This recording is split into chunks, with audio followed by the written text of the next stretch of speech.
Good morning everyone. मैं doctor Tirthanand मिश्र, associate professor, राजकीय मीरा कन्या महाविद्यालय उदयपुर। मित्रों, पूर्व के वीडियो में हमने पुरुष सूक्त के प्रथम 15 मंत्रों पर विचार विमर्श किया था। आज हम इस वीडियो के माध्यम से इसी सूक्त के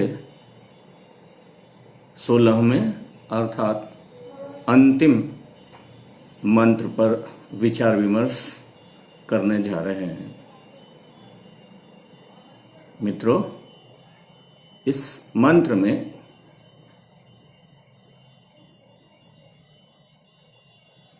पूर्व के मंत्रों का सार संक्षेप में प्रस्तुत किया गया है। यह मंत्र कुछ इस प्रकार है।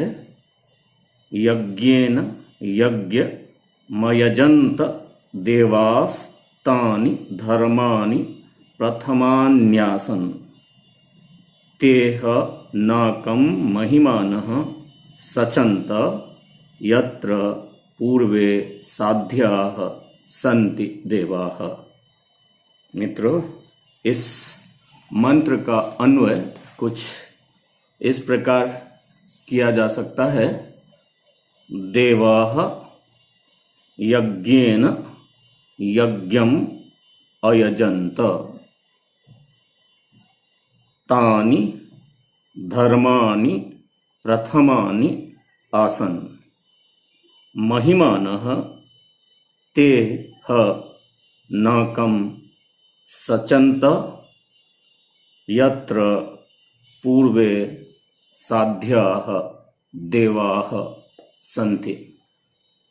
मित्रों, इस मंत्र का अर्थ करने हेतु जब हम इस मंत्र पर दृष्टिपात करते हैं तो इस मंत्र में है कुल मिलाकर हमें 4 क्रियापद दृष्टिगत होते हैं। 4 क्रियापद दृष्टिगत होने से यह स्पष्ट होता है कि इस मंत्र में 4 वाक्य हैं, अर्थात 4 बातें कही गई हैं। तो इसका अर्थ करने हेतु हम इन क्रियापदों को जब अन्य पदों के साथ अन्वित करेंगे तो हमें 4 वाक्य प्राप्त होंगे और उन्हीं 4 वाक्यों का वाक्यार्थ इस मंत्र का वाक्यार्थ होगा। इसी क्रम में जब हम इस मंत्र के पूर्वार्ध पर दृष्टिपात करते हैं तो पूर्वार्ध में हमें अयजन्त तथा आसन, ये 2 क्रियापद प्राप्त होते हैं। अयजन्त क्रियापद से तात्पर्य पूजितवन्तः से है, अर्थात पूजन किया, इस अर्थ से है। इस अयजन्त क्रिया पद का कर्ता देवाः है, जहां देवाः से तात्पर्य प्रजापति प्राण रूपा देवाः से है, अर्थात देवताओं ने। अब इस प्रथमांत देवाः को जब हम अयजन्त इस क्रियापद के साथ जोड़ते हैं तो वाक्य होता है देवाः अयजन्त, अर्थात देवताओं ने पूजन किया। प्रश्न उठता है, किसका पूजन किया? तो यहीं पर कहा गया है यज्ञम अयजन्त। यज्ञम मतलब यज्ञ पुरुषम, यज्ञ पुरुष का पूजन किया। अब कैसे पूजन किया, किस रीति से पूजन किया, तो उसका उत्तर यहीं यज्ञेन इस तृतीयांत पद के द्वारा दिया गया है, जिसका अर्थ होगा यज्ञ से। अब इन समस्त पदों को जब हम एक साथ अन्वित करेंगे तो अन्वय होगा देवाः यज्ञेन यज्ञम अयजन्त, अर्थात देवताओं ने मानस यज्ञ से यज्ञ पुरुष का पूजन किया। अब जब पूर्वार्ध के अन्य क्रियापद आसन पर विचार करते हैं तो आसन अस धातु का लंग लकार प्रथम पुरुष बहुवचन का रूप है, जिसका हिंदी भाषा में अर्थ होता है थे या हुए। अब इसका अन्वय इसी पूर्वार्ध के उत्तर भाग में कहे गए तानि धर्मानि प्रथमानि इन 3 पदों के साथ होगा। तो जब हम इसका अन्वय करेंगे तो अन्वय होगा तानि, तानि मतलब होगा वे, धर्मानि मतलब धर्म, प्रथमानि मतलब प्रमुख, आसन मतलब हुए। अर्थात उस पूजन में वे ही प्रथम धर्म या नियम हुए। अब जब हम इसी मंत्र के उत्तरार्ध पर दृष्टिपात करते हैं तो उत्तरार्ध में भी हमें 2 क्रियापद सचंत तथा संति के रूप में प्राप्त होते हैं, जहां सचंत क्रियापद से तात्पर्य प्राप्नुवंती से है,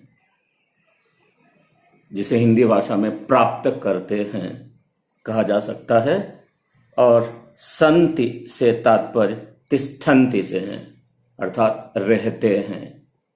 अब अगर हम उत्तरार्ध में प्रयुक्त सचंत क्रिया पद के साथ अन्य पदों का अन्वय करते हैं तो अन्वय होगा महिमानः ते ह नाकम सचंत। महिमानः से तात्पर्य होगा तद उपासकाः महात्मनः, अर्थात उनके उपासक महात्माओं ने। और ते का अर्थ होगा ते देवाः मतलब वे देव, ह यहां निश्चयार्थक अव्यय है, और नाकम का अर्थ होगा स्वर्गम अर्थात स्वर्ग को, और सचंत का अर्थ आपको पहले बता चुका हूं प्राप्नुवंती है। तो इस वाक्य का अर्थ होगा वे उपासक या उन उपासकों ने, उन महान आत्माओं ने निश्चित रूप से स्वर्ग को प्राप्त किया या करते हैं। कारण अब इसी मंत्र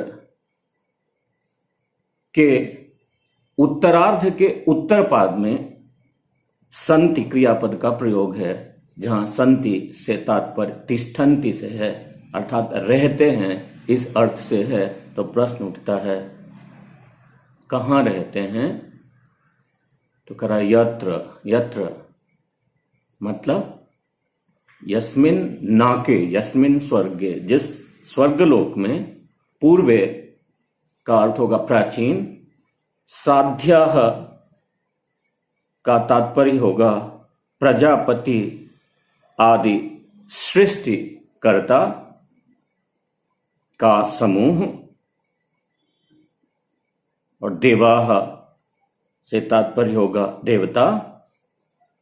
अब इस को जब हम एक साथ अन्वित करेंगे तो अन्वय होगा यत्र पूर्वे साध्याः देवाः सन्ति, अर्थात जहां पर प्राचीन प्रजापति आदि सृष्टिकर्ताओं का समूह निवास करते हैं। अब अगर हम इस मंत्र का समग्र रूप से आपके सामने में अनुवाद करना चाहें तो इस मंत्र का अनुवाद होगा यज्ञ से देवताओं ने यज्ञ पुरुष का पूजन किया, वे ही सर्वप्रथम धर्म या नियम हुए। उन पूजन करने वालों ने निश्चित रूप से उस स्वर्ग को प्राप्त किया जहां पर सृष्टि करने में समर्थ प्रजापति आदि पुराने देवताओं का वर्ग निवास करता है। मित्रों, इस मंत्र के द्वारा नारायण ऋषि ने इस मंत्र से पूर्व में बताए गए तथ्यों का सार प्रस्तुत किया है और इस मंत्र का तात्पर्य है कि जब देवताओं के मन में सृष्टि की उत्पत्ति की इच्छा जागृत हुई तो उन्होंने सर्वप्रथम अपने मन में एक यज्ञ किया, संकल्प लिया, जिसे हम मानस यज्ञ की संज्ञा कर दे सकते हैं। और उस मानस यज्ञ से ही उन्होंने सर्वात्मभूत पुरुष को बलि के रूप में या आहुति के रूप में स्वीकार करते हुए एक यज्ञ का आयोजन किया और उस यज्ञ के आयोजन से ही उस यज्ञ पुरुष के विविध अवयवों से संसार में दृष्टिगोचर विभिन्न पदार्थों की रचना की और उस यज्ञ से ही हमें यह संदेश दिया कि इस संसार में जब भी किसी पदार्थ की रचना या आविष्कार की आवश्यकता होती है तो हमें सबसे पहले अपने मन में संकल्प करना होता है, अर्थात एक मानसिक यज्ञ करना होता है और तत्पश्चात उस पदार्थ को प्राप्त करने की